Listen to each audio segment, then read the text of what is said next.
Thank you.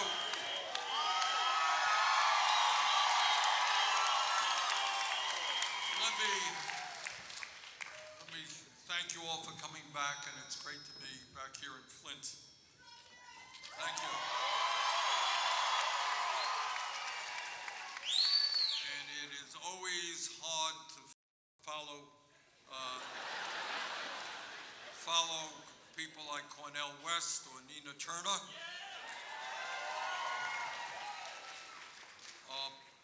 But I want to chat for a little bit, and then we're going to open it up to a great panel discussion, because this is a pivotal and serious moment in American history. And what we're about right now in 2020 is perhaps the most important election, maybe since the Civil War. This is an election which, in a very profound way, will determine the direction of our country.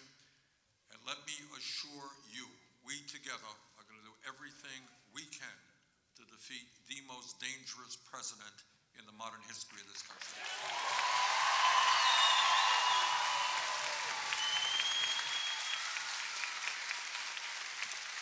Donald Trump will be defeated because the American people, no matter what their political view may be, understand we cannot have a pathological liar in the White House. We cannot have somebody who says something today and it doesn't mean anything because he's changed his mind and said something different the next day. We cannot have somebody who is running a corrupt administration. We cannot have somebody who apparently has never read the Constitution of the United States. Somebody who thinks that as president he has the right to attack the media, the right to attack the Congress, the right to attack the judiciary, who thinks that he is above the law and that we should live in an autocracy like Putin's Russia. But we got some bad news for Trump. He will learn what democracy is about come November of this year.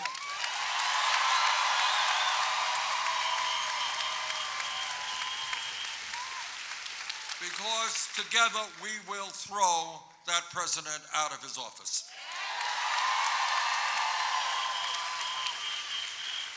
But it is not just that Trump is a liar and an autocrat. He is a fraud. He is a fraud. Trump in Michigan told the people when he came here that Trump said that he was going to provide health care to everybody. You all remember that?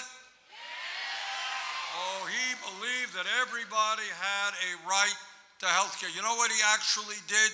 He tried to throw 32 million people off of the health care they did have. Trump tried to take away the protections for those many millions of people who have pre-existing conditions. Trump said when he came here to Michigan to campaign in 2016 that his tax plan would not benefit billionaires like himself. He lied.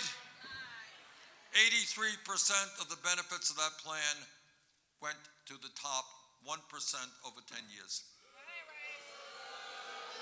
Trump said, as you all recall, that he was not going to cut Medicare and Medicaid and Social Security. He lied. Look at his budget, and his budget calls for massive cuts to Medicaid, Medicare, and Social Security. Now, the issue that is on the minds of millions of people is which candidate can defeat Donald Trump. When we began this race, as you all remember, there were 18 candidates vying for the Democratic nomination. Now we are down to 2.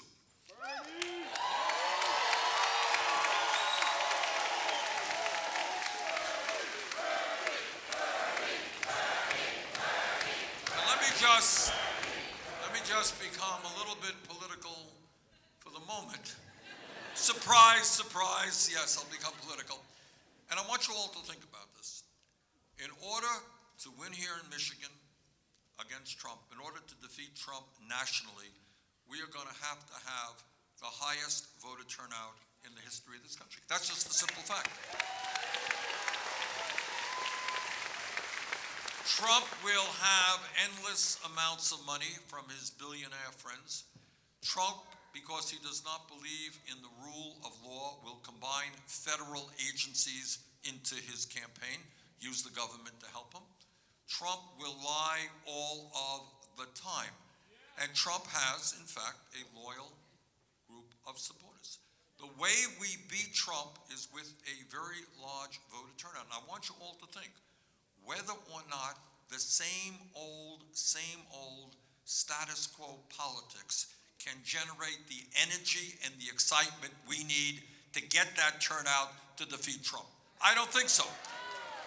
I really don't think so. I think what we need to defeat Trump is to speak to working people all over this country and to get them to understand that this president lies all of the time. He is not a friend of working families. He is a friend of the billionaire class. We can do that. What this campaign is about is reaching out to young people. The good news is that the younger generation in America today is the most progressive young generation in the history of this country.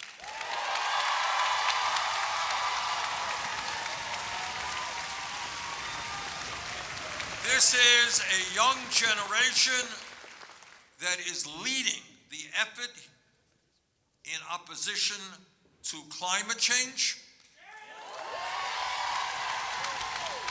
This is a generation that is demanding common sense gun safety legislation. This is a generation which is overwhelmingly anti-racist, anti-sexist, anti-homophobia, anti-xenophobia.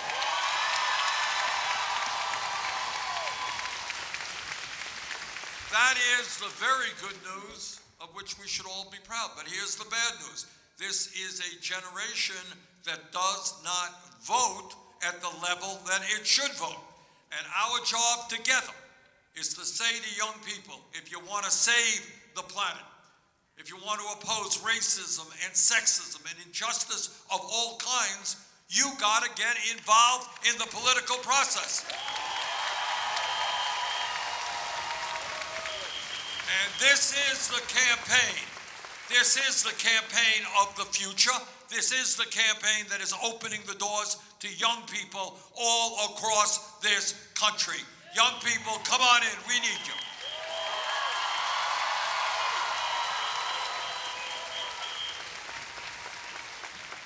Now, when you have two candidates and not 18 candidates, it is somewhat easier to differentiate how these candidates stand, what they stand on the issues.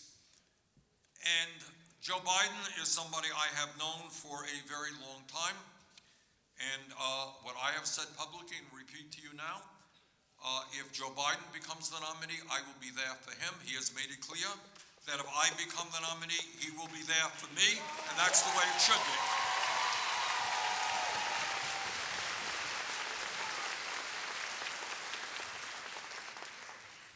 But there are real differences between us.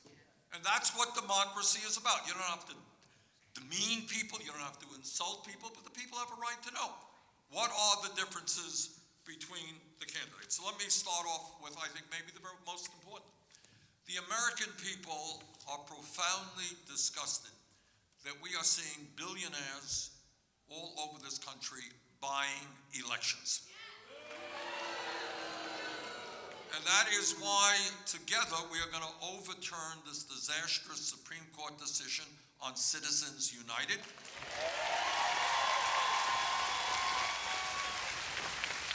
And why we're going to move to public funding of elections. Because we believe that democracy is one person, one vote, not billionaires buying elections. Now, in terms of this campaign, it is important to note that Joe Biden has over 60 billionaires who are funding his campaign. Joe Biden has a super PAC. Now, why is that important? It is important because I think people instinctually understand that when you receive large amounts of money from billionaires, you are not, in fact, going to stand up for the needs of working families.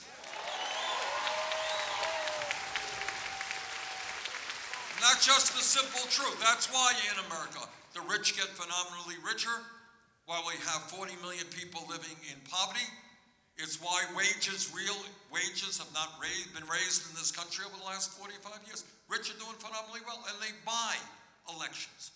Now, I want to tell you what our campaign is doing and how we approach funding of our campaign, and I'm enormously proud of this. We have received more campaign contributions, close to 9 million, from more Americans, some 2 million, than any campaign in the history of the United States of America.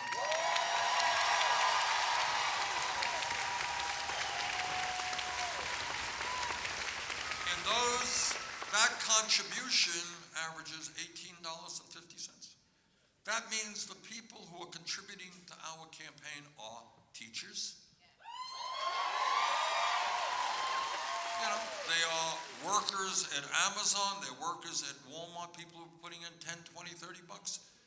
And I am very moved and so appreciative of their support. And what all of that ends up meaning is that we are a campaign of the working class of this country, by the working class of this country, and for the working class of this country.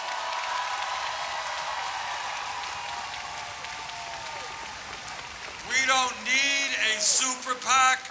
We don't want a super PAC. I don't go to billionaires' homes to raise money. I grew up in a working class household. I grew up in a rent-controlled apartment. I will stand with the working families of this country and take on the power of big money.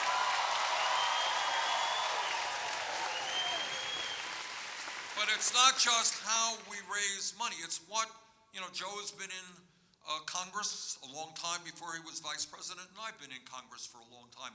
What is our voting record? Who was there when the going got tough? Who was there when you had to take a political risk to stand up for justice? And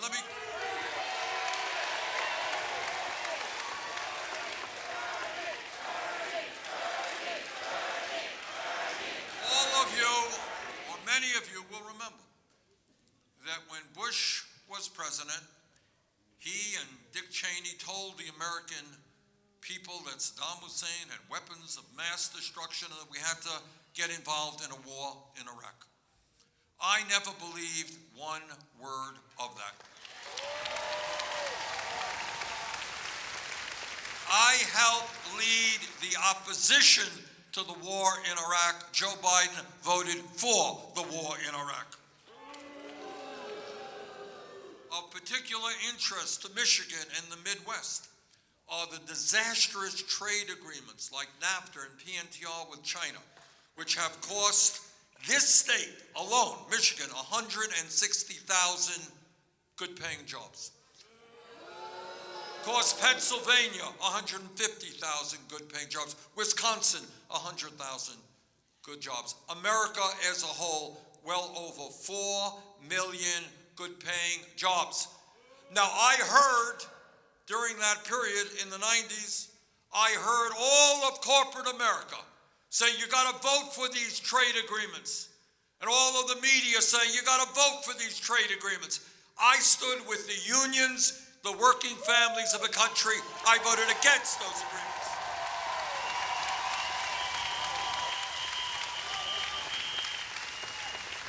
Joe Biden voted for those agreements.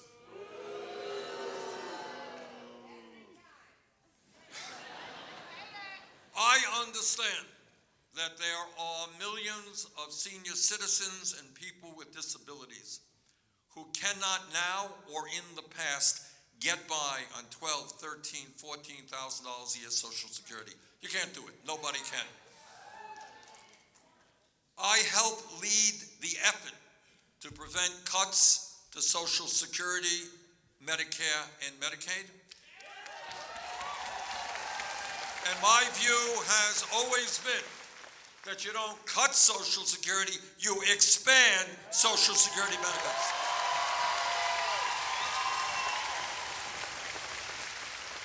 Joe Biden was on the floor of the Senate time and time again, talking about the need to cut Social Security. On women's issues, I am very proud to tell you that I have a 100% lifetime pro-choice voting record.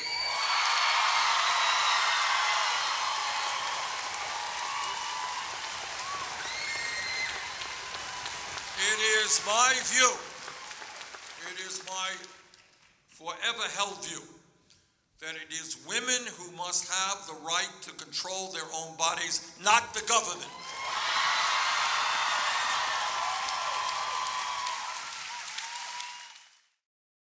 Years ago, and thank God this has changed, and we all should be proud of it, but 25 years ago or so, it wasn't quite so easy to defend gay rights. 25 years ago or so, there was a right-wing piece of legislation called the Defense of Marriage Act. And what that ugly act said, it said, you know what? We believe, this is what the authors of the bill said, we believe that marriage must simply be between a man and a woman.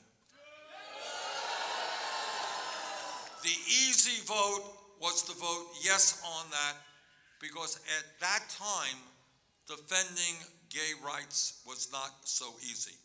Joe Biden voted yes on that very bad bill. I voted no.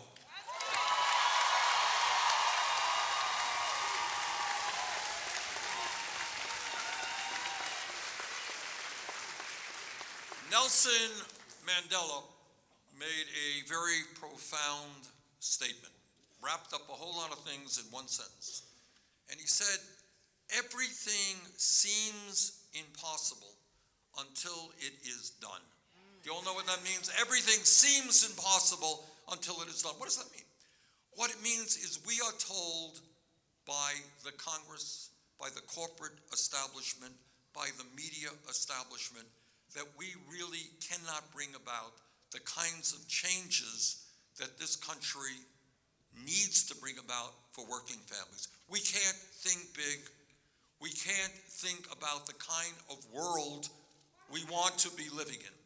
So my question is, how does it happen that every other major country on earth guarantees health care to all people as a human right? Don't tell me we can't do that.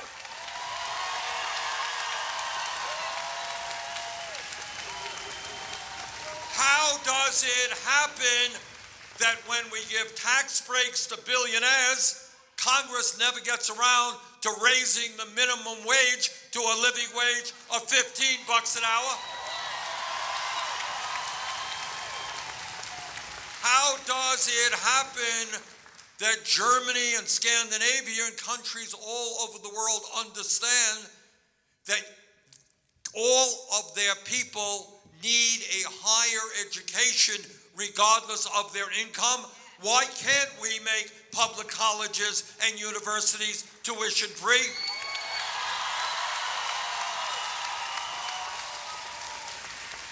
If we could bail out the crooks on Wall Street 12 years ago, why can't we cancel all student debt in America?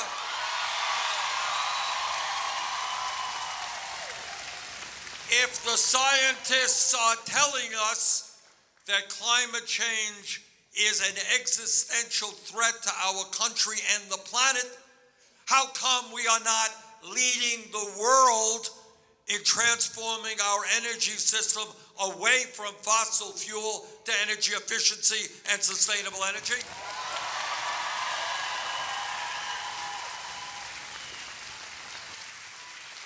Think big and not small. How does it happen in the richest country on earth that we have more people in jail?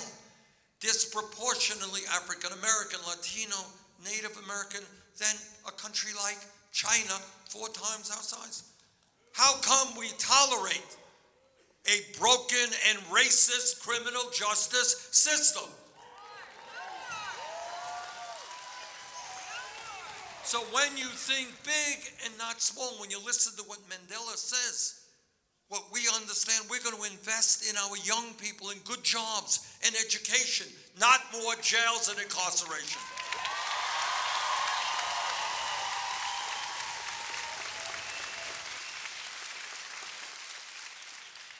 How does it happen that we have a broken immigration system and we're demonizing immigrants?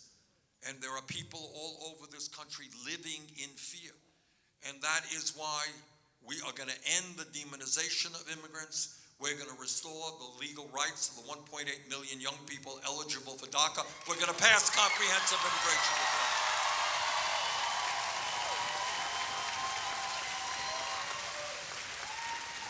Almost everybody in America understands that we need strong gun safety legislation. And yet Trump and his friends, the Republican leadership, are intimidated by the NRA. We will not be intimidated by the NRA.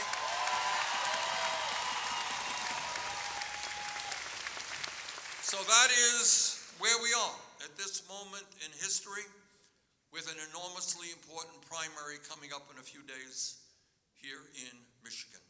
So there are just a few fundamental issues that we've got to deal with. Number one, the same old status quo politics simply is not working anymore. This is a politics which has failed the African American community. It has failed the American people. It is a system that works very, very well for all of you who are billionaires. It is not working for the working families of this country.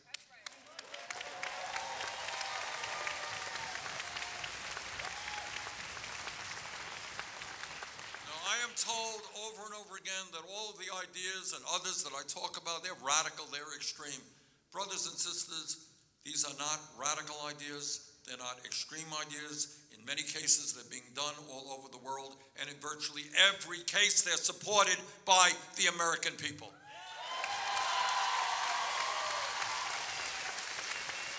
So tonight, I am here to ask for your support. Let's win on Tuesday.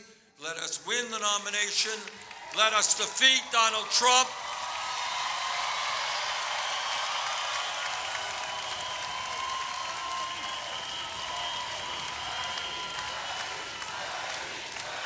And let us